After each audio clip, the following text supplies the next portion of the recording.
This episode is brought to you by MGM Plus.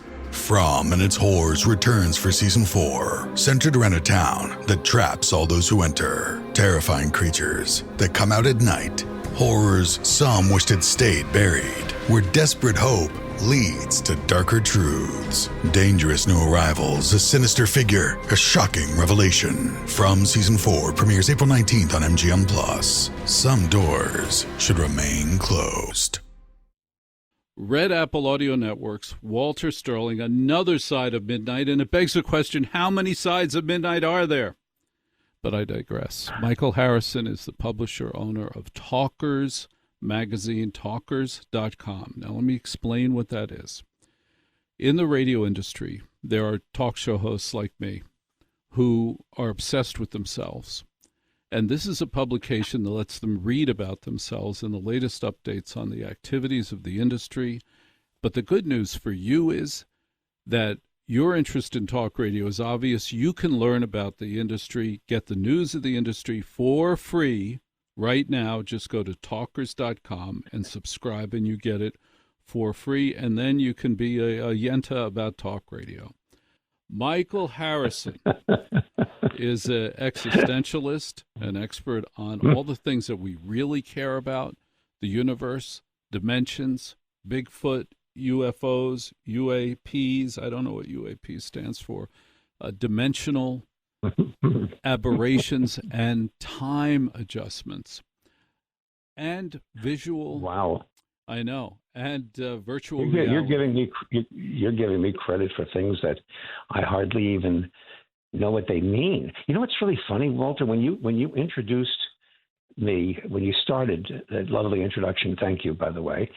You said Another Side of Midnight, and then you said, how many sides of midnight are there? Yeah. And exactly one fraction of a second before you said that, in my mind, in the caverns of my mind, I thought the same exact thing. How many sides of midnight are there? And then you said, how many sides of midnight? It is my ability. It is my ability to plug into the zeitgeist of the moment that has made me an effective, I did not say great, but an effective talk show host. Well, you know how they say there's a glitch in the matrix? There is. You've heard that expression. But there is. And that it happens all the time. Yes. And you know, it's like we're living in a movie that we saw it once before, and you see things that, you know, there's a director at work here. What's causing all this? But it comes down to, are there such a thing, or is there such a thing as coincidence? And I guess the glitch in the matrix idea that we're living in some type of a simulation, some type of a virtual reality, if you will, that is not what we think it is, and that it's contrived. It's either by God or some strange advanced alien teenager playing a video game in his garage. But there's something that just ain't kosher about the whole thing, and I find that to be pretty amazing. Do you notice these things happening when you go through your day, that something will, you know, the old thing, you think of a person and they call you, or you're listening to the radio and you're thinking of a song and boom, the song comes on? Yes. Throughout my life, I dreaded the week before Thanksgiving, because the week before Thanksgiving is either when the very best news of my year will arrive or the very worst news of my year will arrive, and they are all unannounced, but it is that week. That is my killer week, good or bad. But also, from the time before COVID, the year before COVID till today, I believe we went through a time shift, that the perception of time changed dramatically. And it could have been because of the isolation brought on by COVID, or it could have been coincidental. But I believe that our perception of time has shifted. My ability, maybe your ability to say, okay, well, what day is this? What month is this? What year is this? Has changed. It used to be very good. Now it is not so good. I feel, is this fall? Is this spring? I have to think about these things. And I don't have any other mental issues I'm aware of other than being a host. Yes, but I believe this has changed. And then I go online, and then I read articles about how thousands of people have felt the same shift in time. It's very possible. I tell you, what you're saying resonates with me. I too have found my perception of time. In terms of knowing what time it is, having an idea how long something is, how short something is, how quickly the week goes. All of a sudden it's Thursday, and you say, wait a second, it was Monday. Where did Tuesday and Wednesday go? Or sometimes not even knowing on Wednesday. I hate to admit this. I'm still getting along, but sometimes I don't know what day it is. Exactly. And you know, it's in some ways it's embarrassing to admit. In other ways, it's a fascinating topic because we might actually be plugged into something very real. We don't understand at all what time is. Time is a mystery that, to use a cliche that's very popular, it's hard to wrap your brain around time and its relationship with space.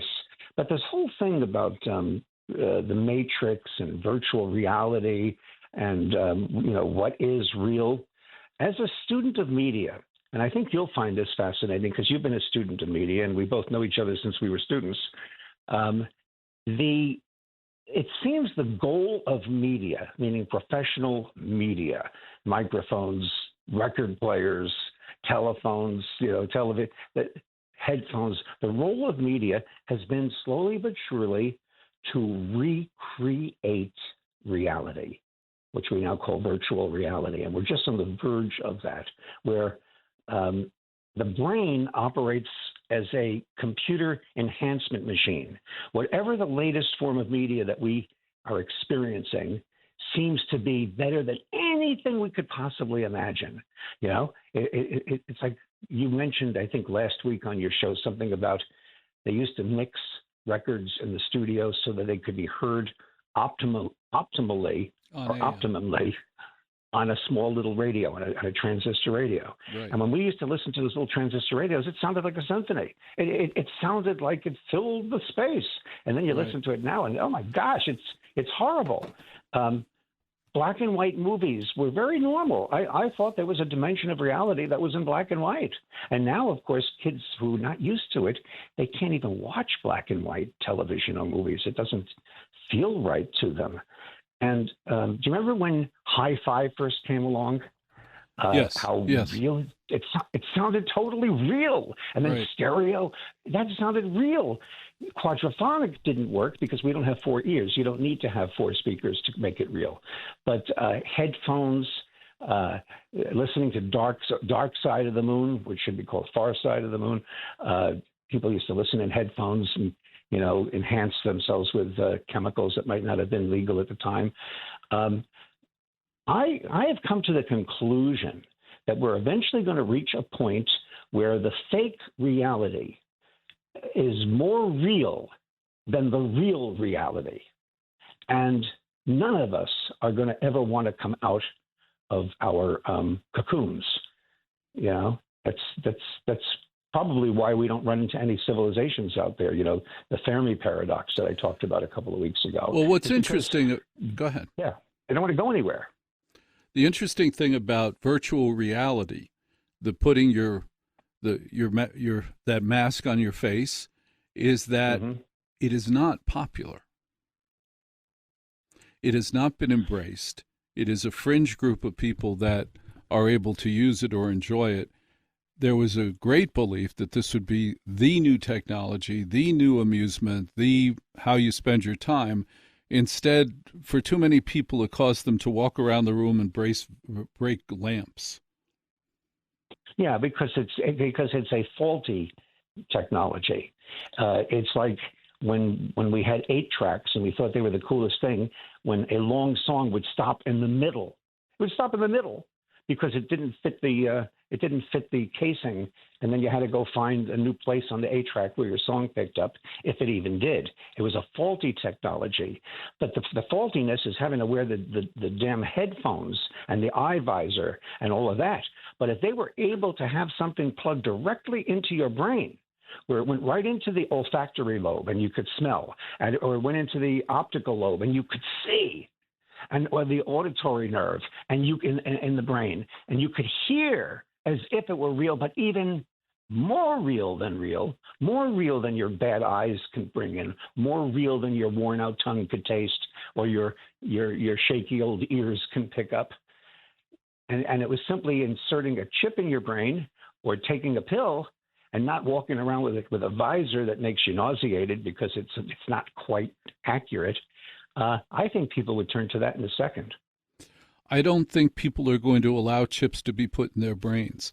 And the reason I don't think that's going to work is, I know this will sound strange, because of the video and the photos of the self-driving cars going up on the curbs and going over the cliffs. And wait, it's the same company? It's the same inventor? I think there's a problem right there. I think the problem's right there. Wait a minute, you couldn't, the car can't park itself. Why am I going to put something in my brain? In other words, you don't trust technology. You don't trust it. No, I do. I have a 14-speed blender. But when you go beyond that, I think it always has to be done on a case-by-case basis.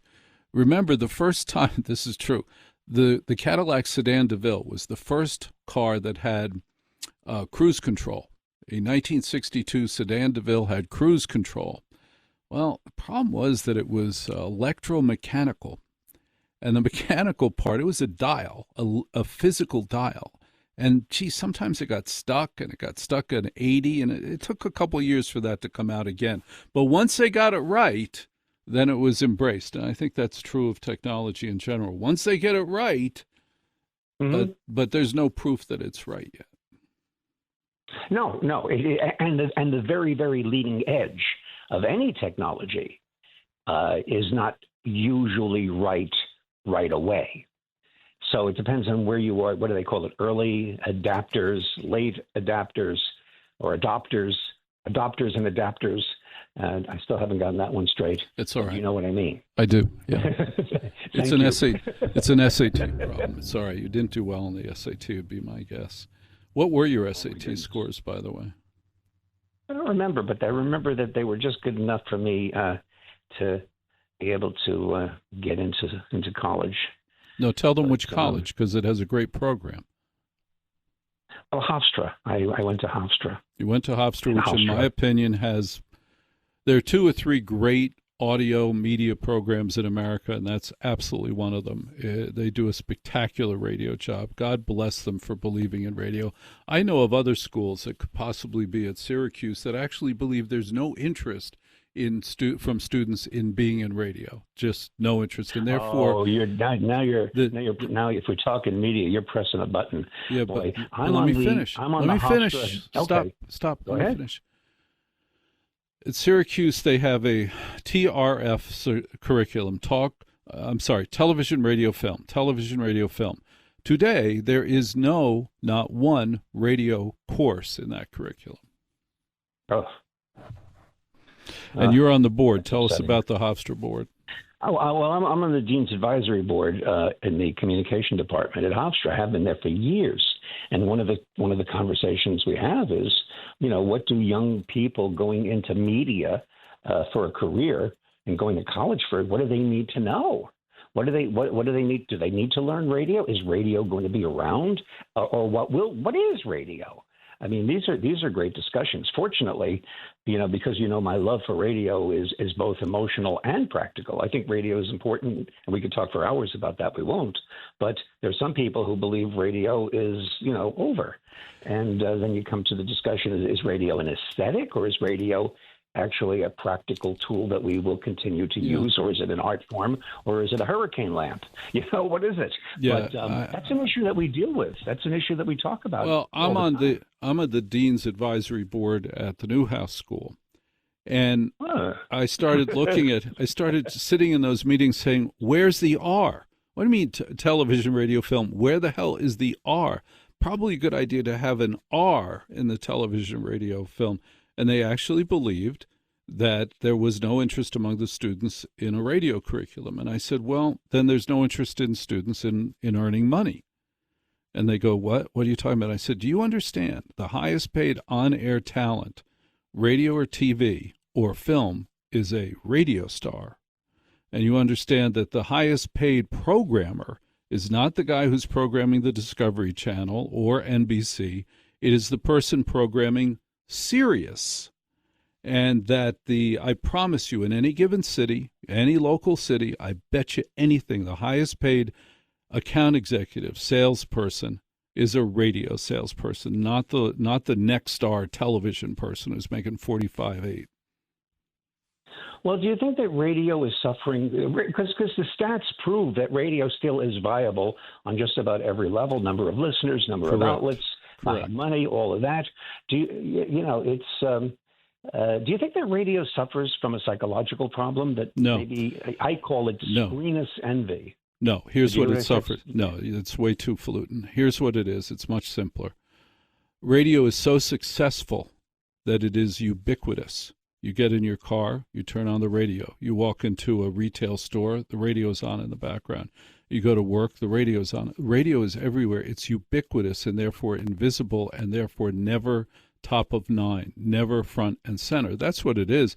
It's overwhelming success and ease of free distribution there's no such thing as internet free distribution. You got to buy $1,000 computer, you got to waste $100 a month for internet, and you have to get software that makes it work, and then you got to ask the 14-year-old how to get rid of buffering now.